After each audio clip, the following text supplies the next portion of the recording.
Morning students, I am Ashutosh and you are welcome to my online classes. बच्चों, मैं शुरुआत आज कर रहा हूँ एक पहेली से और पहेली को थोड़ा सा ध्यान से सुनना। गोल गोल सी रंग बिरंगी होती प्यारी प्यारी, गोल गोल सी रंग बिरंगी होती प्यारी प्यारी, शादी के ही बाद पहनती उसको कोई नारी। फिर से सुन लो। गोल गोल सी रंग बिरंगी होती प्यारी प्यारी, शादी के ही बाद पहनती उसको कोई नारी। सोचो, क्या वो साड़ी है? क्या वो गोल गोल होती है? नहीं। शादी के तो पहले भी पहन सकती है साड़ी। क्या वो सिंदूर है? सिंदूर तो लंबी होती है, वो तो गोल नहीं होती है। और रंग बिरंगी कहां से होगी? तब वो क्या होगी? तुम लोगों ने सोच लिया होगा, वो है बिंदी। यहाँ जो बिंदी लगाते हैं ना, क्या बोलते हो तुम लोग? टिकली। अच्छा, वो बिंदी आज हम लोग उसी के बारे में जानेंगे। बच्चों, तुम लोगों ने वो 26 जनवरी के अवसर पर या फिर कोई ओकेजन होता है स्कूल में, उस दरमियान एक रेस होती है, हाथ बांध दिया जाता है पीछे से और सबको दौड़ाया जाता है, जो भी बच्चे उसमें भाग लेते हैं। और इसके बाद कुछ दूर पर कुछ टंगी होती है, वहां पे उसको मुंह से नोच नोच के खाता है। वो क्या है? वो बिस्किट, वो जलेबी। हाँ, वो है जलेबी रेस। मतलब तुम्हारे माथे पर वो जलेबी होती है। जिस तरह महिला के माथे पर बिंदी होती है, तो जब जलेबी तुम वहाँ खा रहे थे जलेबी रेस में, तो वहाँ भी तुम्हारे माथे पर वही गोल गोल जलेबी थी। तो ये जो आकृति है, माथे पर बिंदी या फिर माथे पर जलेबी, ये क्या चीज है मालूम है? एक फल होता है, छोटा छोटा होता है, हरा और पीला होता है और खाने में लगता है मीठा, गुच्छा में होता है। वो क्या है? अंगूर। इसका पहला अक्षर क्या है? अंग। अंग अंग। तो ये है अन। अन, ठीक है? अंगन है, अन, ठीक है? हाँ, तो ये अंगूर में जो पहला शब्द आता है वो है अन। और इसकी आकृति कैसी होती है? महिला के माथे पर जैसे बिंदी होती है गोल सी, या फिर जलेबी रेस में जैसे माथे पर गोल से जलेबी होती है, उसी तरह यह अंग की मात्रा होती है। और इसको बोला जाता है अयोगवाह। हिंदी व्याकरण में इसको बोला जाता है अयोगवाह। अयोग मतलब जिसका योग नहीं हो, जो जुड़े नहीं, ठीक है? और वाह मतलब साथ साथ चलना।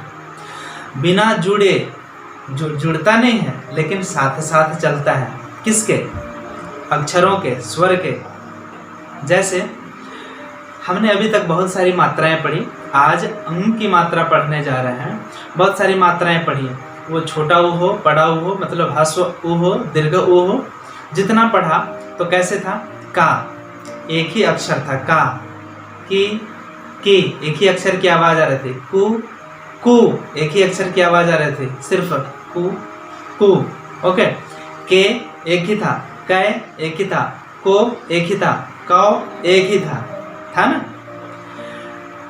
यहां लेकिन अन लग रहा है। अ अर न, अ अर न, अ अर म, ऐसे कुछ दो अक्षर है, मतलब वो जुड़ा हुआ नहीं है। जैसे कि कु जुड़ा हुआ था। यदि मैं बोलूं बंदर, ब में वो है ऊपर लगा हुआ बंद, मतलब ब में न लगा हुआ है। ये तो दो चीज हो गया, मतलब अलग अलग हो गया। नहीं जुड़ता है लेकिन फिर भी अक्षरों के लगकर साथ चल रहा है।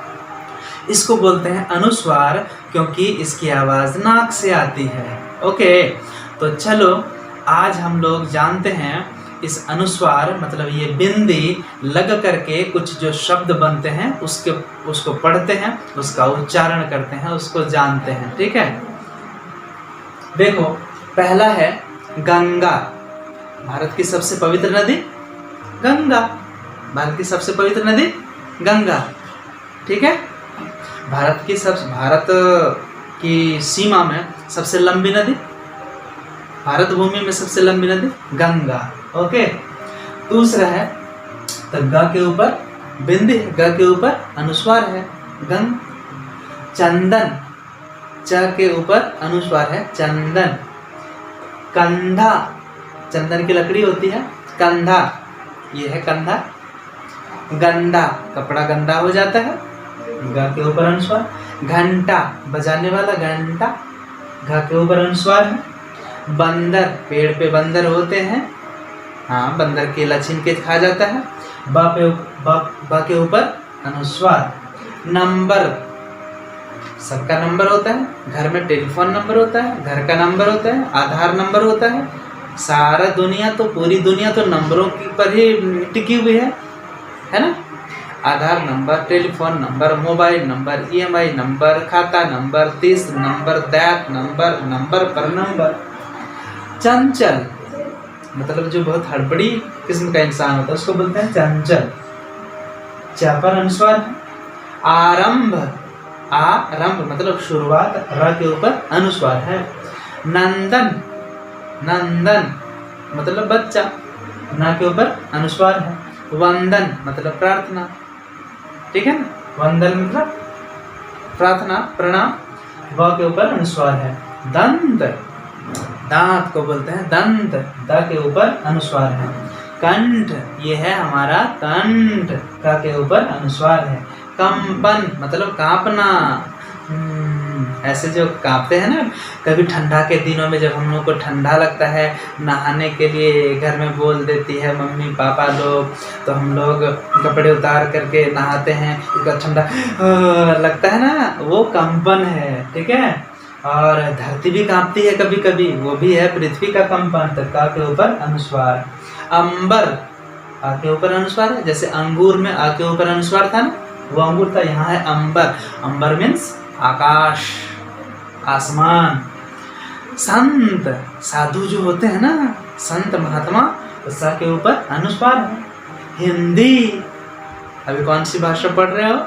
हिंदी, तो हा के ऊपर अनुस्वार है। ठंड, ठंडा लगता है ना ठंडा के दिनों, वो ठंड, ठा के ऊपर अनुस्वार है। ग्रंथ, ये किताबें होती हैं, जैसे कि रामायण, वो एक ग्रंथ है, हाँ। गीता, श्रीमद् भगवत गीता, वो एक ग्रंथ है। महाभारत, वो भी एक ग्रंथ है। तो ग्रंथ मतलब गांठ भी होती है, तो ग्रह के ऊपर अनुस्वार है। पंथ, प के ऊपर अनुस्वार है। पंथ मीन्स रास्ता। तुमने एक वाक्य पढ़ा होगा नागरिक शास्त्र में, भारत एक पंथ निरपेक्ष राष्ट्र है, धर्मनिरपेक्ष नहीं, पंथ निरपेक्ष। तो वो जो पंथ है ना, पंथ मीन्स रास्ता। आनंद, ना के ऊपर अनुस्वार है, आनंद मतलब खुशी। शंकर, जो महादेव हैं, हाँ, भूतनाथ भी बोलते हैं जिसको, वो शंकर है, शिव जिसको बोलते हैं उनको शंकर के भी नाम से बोलते हैं। तो शंकर भगवान, तालव्य शंकर, श के ऊपर में अनुस्वार। और एक है शंकर, ये क्या हुआ? शंकर मतलब वो मिला हुआ, जब दो चीजें मिल जाती हैं ना, दो गुण मिल गए या फिर कोई दो चीज मिल जाती है तो बोलते हैं कि ये शंकर है।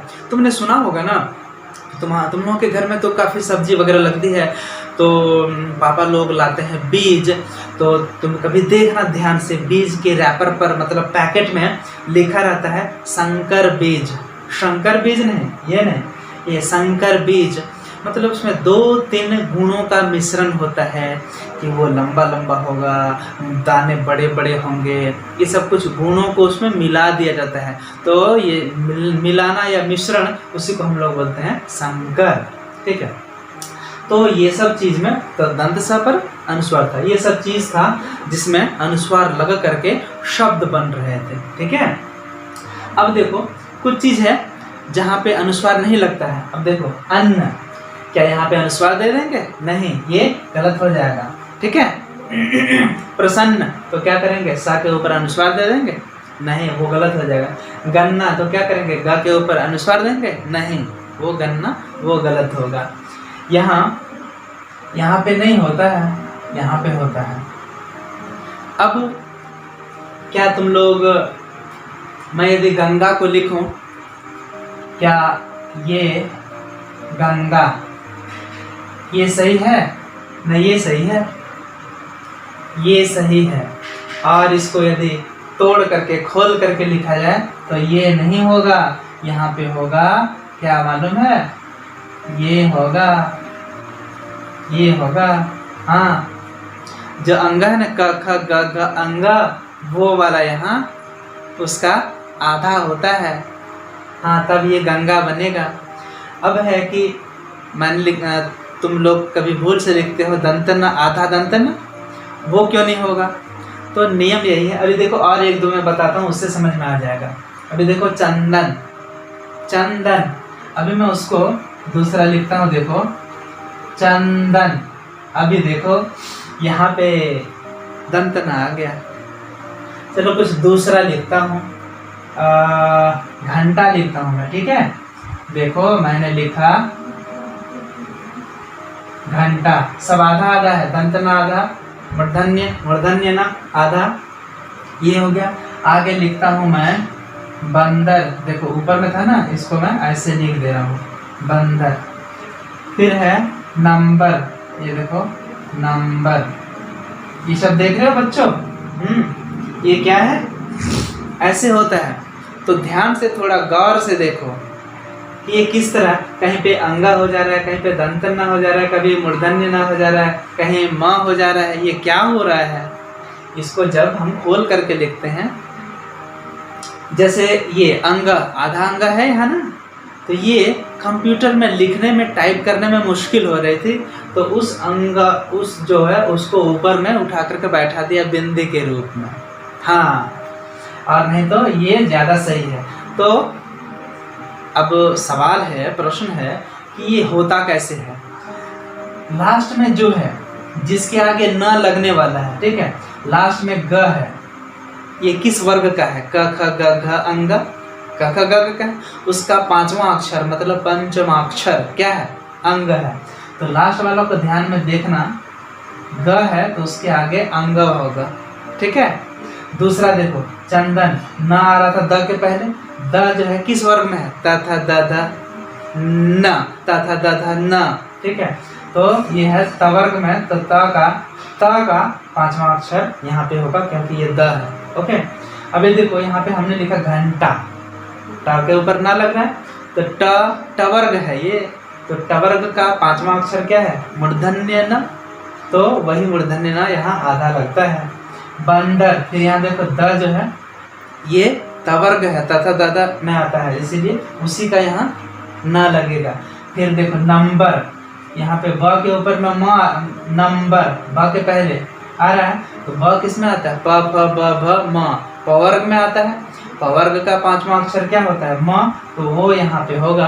तो नियम यही है, इसको ध्यान में रखोगे और आगे से लिखोगे तो बाकी सब में तो समझ गए, यहाँ थोड़ी दिक्कत होती होगी। बच्चों, तुम लोगों को तो सिखा दिया गया और सिखा देता हूँ। क ख ग घ अंगा पढ़ लो, च छ ज झ इया पढ़ लो, ट ठ ड ढ ण पढ़ लो। चलो, ड़ का तो आ गया, दंतना का भी आ गया, सब चीज़ें तो आ ही जाती हैं। लेकिन क्या तुमने कभी अपने टीचर से पूछा कि सर अंग जो आपने हमें पढ़ा दिया इसका उपयोग कहाँ है? इससे बनने वाले थोड़ा शब्द बता दीजिए। आपने इया पढ़ा दिया, जैसे जैसे इया, तो इया से बनने वाले या इया का उपयोग कहाँ पे होता है? ज़रा वैसे शब्द हम लोगों को सिखाइए। यदि शब्द नहीं बनते हैं तो आपने हमें सिखाया क्यों? 2 ठो कम सिखाते तो सीखना कम पड़ता ना, दिमाग थोड़ा हल्का होता। तो अपने टीचर से पूछना, या फिर घर में जानने की कोशिश करना, अपने पेरेंट्स को पूछो, या फिर जो बड़े हैं जो जानकार हैं उनको पूछना। और अनुस्वार मतलब अंग की मात्रा से बनने वाले ऐसे ही 20 शब्द अपनी नोटबुक में नोट करना और मुझे दिखाना। तो उम्मीद है बच्चों आज तुम लोगों ने फिर से कोई नई चीज़ सीखी होगी और नए तरीके से सीखा होगा। मुझे उम्मीद है कि तुम लोगों ने इसको अच्छे से सीख लिया होगा। आज के लिए बस इतना ही। Thank you. जय हिंद।